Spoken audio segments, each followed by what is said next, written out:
Hello, everyone. Welcome to PennyWise Podcast. It's from Lee Enterprises, and I'm your host, Terry Barr. Happy to be back with you again for this new episode. And joining me today, we're talking about credit cards. There's some new things going on and even some new perks we're going to learn about today.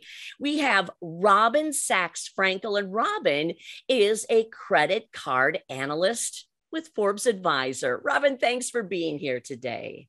Thanks so much for having me, Terry. Now, I have to ask, so many of us kind of watch what's going on with credit cards. I haven't had a credit card in, quite a few years. So I'm really curious to learn why the changes, what is pushing the changes for credit cards right now?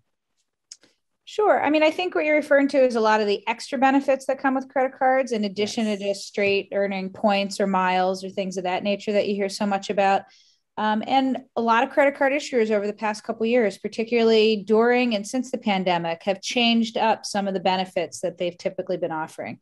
So I don't want to say it's not enough, but nowadays issuers are offering more than just cashback rewards or points and miles. A lot of credit cards, especially those premium travel cards, are offering things like cell phone insurance and monthly streaming credits to help pay for your digital subscriptions, and credits towards food delivery services, and credits towards workout subscriptions, and all kinds of things that were unheard of on credit cards a couple of years ago. No kidding, because you're right. We think about those sort of typical things that we always wanted or would get. Some of those that you just mentioned, that's pretty incredible. Are those perks going to work for people to go back to using a credit card again, or for others to maybe shift to a different kind of credit card? Sure. You should never sign up for a credit card just for the extra perks, right? The main reason to choose a credit card would be if it aligns with your spending habits in a way that's going to reward you the most. For example, if you never fly, you don't need a credit card that offers high rewards on airline miles. And if you shop at the supermarket a lot, you should choose a card that offers high rewards at the supermarket. But that being said, there's multiple airline cards and there's multiple cards that give high rewards at supermarkets. So that's when you can start to take a look at some of the secondary benefits that come on a card. Why do you feel the shift is so important right now? Did people, I guess, during the pandemic, maybe not use their cards as much, or did credit card companies realize we need to step up our game a little bit here? Sure. I think it's a combination of both of those factors. Obviously, in the height of the pandemic, no one was traveling anywhere. Barely leaving their home. So I think it made a lot of people who held premium travel rewards cards, look at these cards that often cost hundreds of dollars a year and say, why am I paying all this money for this credit card? I'm not using any of the benefits. I just want to pay for my food and my basic necessities on a credit card. I can do that for free with a different kind of card. So issuers have had to be creative and try to think up reasons to still remain relevant to customers so that they keep paying these high annual fees and don't cancel or switch to another card. I got to ask you, these annual fees, sometimes they're out of control. And I know there's some that maybe some people would be really surprised to hear how expensive some are. Do you suggest, if you really aren't in it for the perks, to just get away from some of those that have those huge fees? Sure. It's typically the fancy travel credit cards that come with the annual fees north of $500. If you don't travel much, then there's really no reason to spend that kind of money on a credit card, because some of the highlights of those types of cards are like airport lounge access and trip cancellation insurance and maybe a free check bag perk, or, something very tied into the act of traveling, typically by plane. So in that case, it wouldn't make sense to pay hundreds of dollars a year for a card. But in some cases, even if they're not a travel card, it can absolutely make sense to pay an annual fee on a credit card. A good example I can think of is, I have 2 teenage boys and we go through a lot of food in my house. So I pay an annual fee to have a credit card that gives me extremely high rewards on my grocery shopping, right? Yeah. There's a version of that card that pays also elevated rewards, but not as high, for no annual fee. But I did the math and I found out that by paying this under $100 annual fee on this particular supermarket card, I'm coming out ahead based on the higher rewards rate. Okay. So a little bit of homework can really pay off in this case. Absolutely. Yeah, it pays Yeah. to do the math for sure. Yeah.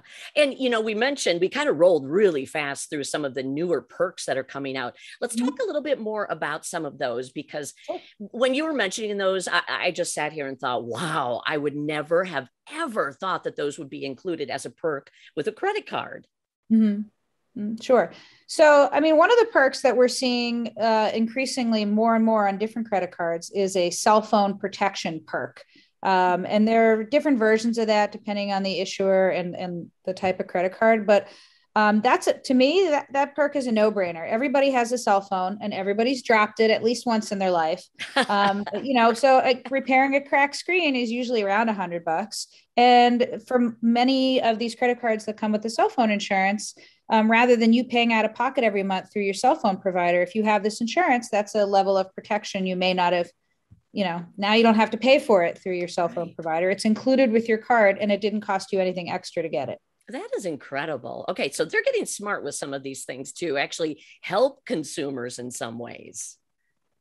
Sure, absolutely. I mean, again, it really depends on the individual because some of the perks may not be useful to you. You may have a dining credit on one of your credit cards, but it's only good at select restaurants and they're restaurants you never dine at. Or you may have a streaming credit, but you don't subscribe to any of those services. So it doesn't do you any good if you don't have satellite radio or some kind of cable streaming service. So it really pays, when choosing a card, especially if there's an annual fee involved, to take a look at what the different benefits are and do the math.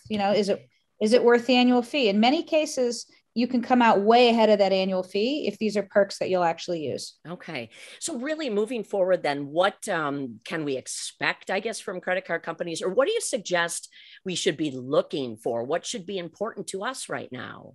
Sure. I mean, again, the most important consideration when choosing a card is your personal spending patterns and how those align with the card that you choose.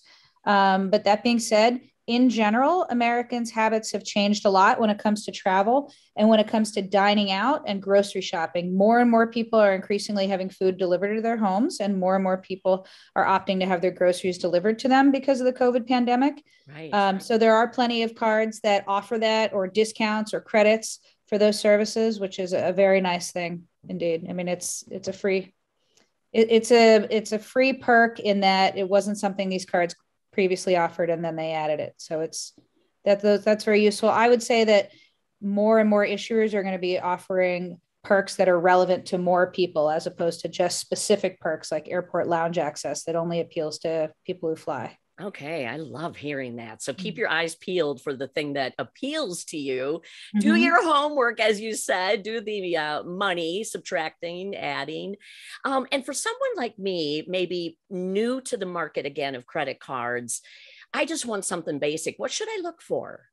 Sure. I mean, for somebody who doesn't have the tolerance for looking at all these different categories that you could spend in, or someone who just wants to get started when it comes to credit card rewards, I always recommend a basic flat rate cashback card. And what I mean by that is a card that earns the same basic rate on all of your spending.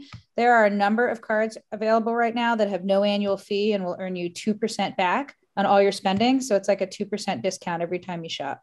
Wow. Those are very straightforward and simple to use. Okay. Any other bottom line, just for people that are thinking, all right, I have a credit card. I'm going to look around. I don't have a credit card, but I want one. Is there something that just we need to really keep at the forefront of this whole issue? Sure. I mean, I would say it's a two-parter. One, make sure you get the credit card that's right for you and not right for the person who said, oh, I have this great credit card, because their spending patterns are probably different from yours. Right. And the other thing is, when it comes to any kind of points, miles, cashback, rewards card, it only makes sense to have one of those if you're paying your bill in full and on time every month. Otherwise, the APR, the interest rate you'll be paying to carry a balance, is going to be much higher than the value of any rewards you receive. Oh man, Robin, you are so good. Thank you for all this terrific, the advice, so the tips. I also want to mention that I read through a terrific article you recently did where you kind of rated a lot of the credit cards that are out there. And for anybody listening or watching this podcast, they can find that at Forbes Advisor, and it's worth the read. So thanks for diving into that for all of us. Oh, thank you so much. Yeah, great to see you again, Robin.